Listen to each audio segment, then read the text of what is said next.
So, how do we find balance in life? Especially when we have a lot of hobbies, when we have a lot of habits to do, and that we have certain things like school, work, and jobs, and many other things. And I'm just gonna be straightforward. I think that balancing all of these hobbies can be A, through one singular day, or B, through 1 week. So, for example, if you're going to balance all of these habits into one singular day, you're going to work, you're going to do gym sessions, you're going to work on your job, and you're going to edit.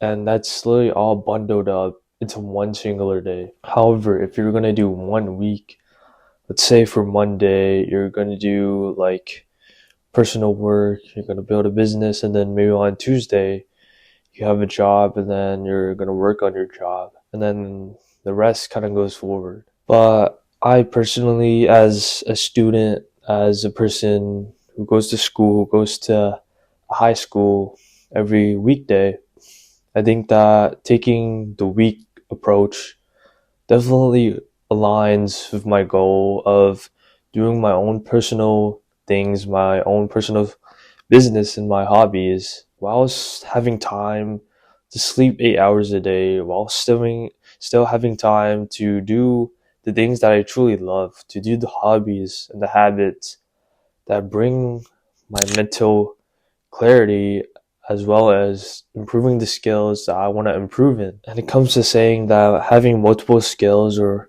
like multiple hobbies is okay. And it's in fact that you can balance them and you can be what's called a jack of trades. Sorry, jack of all trades. And it's kind of being like a one man army where you have a lot of hobbies and a lot of skills and you just balance it in one singular day or a week. And personally, I didn't say months because most likely you'd forget the skills or the hobbies or the habits that you've done over the month. So definitely a time scale or a time frame would be mostly a week. So for choosing your hobbies and your habits in order to maintain mental clarity, to build your physical well-being, and to also study well in school or maintain a skill is number one, of course, have a habit or hobby of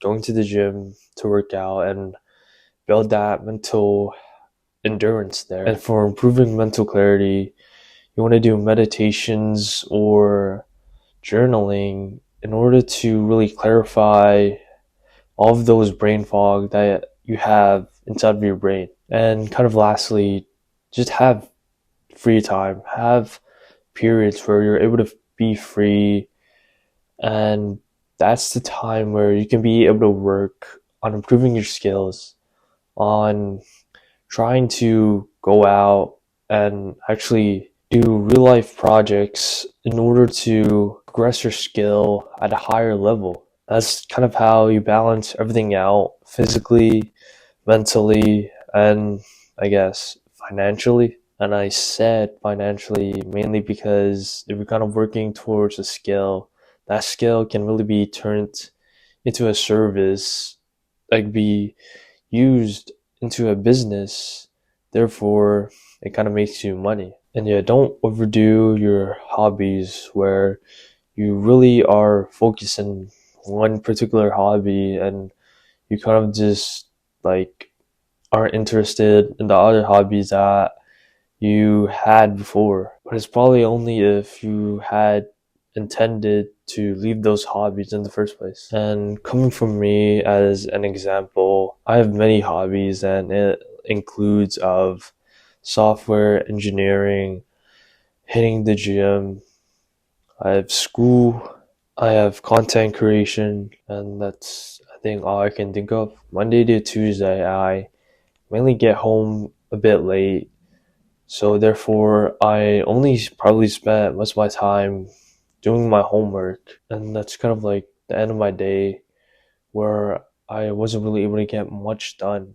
However, during school, I am actually able to work like whenever I have free time and lunch or have like free time in a specific class. And at most times, I would work on engineering my projects. And moving forward on Wednesday, which is actually today, the day that I'm filming this, it's a major day where I actually get off of school at 12:50 and I'm able to actually have time to film and edit. That's kind of where I'm able to be alone in my house and actually start speaking to the camera very loudly. And I'm just able to express myself through content creation. And moving on to Thursday to Friday. Thursday, I would mostly hit legs on that day, and I specifically go to another gym, and that workout would last like 2 hours. Therefore, I probably wouldn't able to get too much done, especially the homework flow and how my school operates it. And moving on to Friday, I can also just be able to record and edit. And finally, moving on to the weekends where I can actually have most of my free time, I do the day approach where I can balance all my hobbies in one singular day. So in my morning deep work session, I would split it into two parts where I'm going to edit videos and I'm going to engineer one of my projects. And then after that, I'm going to have breakfast and hit the gym. And I'm probably, with my dad, go drive and buy groceries, cook, eat. And then right after that, I have a choice between engineering or editing. And that's really kind of like my high quality skills that I have, which is just engineering and editing. And the same thing goes to Sunday. The same thing happens at Saturday. And yeah, that's really how my week operates. And this is really all about consistency instead of just intensity. And this personally works for me as a high school student. And truly, everyone is unique, everyone is different, and you really have to figure it out just by experimenting with your schedule, experimenting with your routines that you make. And that's why you should have many interests and many types of hobbies, and especially learning how to balance it out into weeks and days.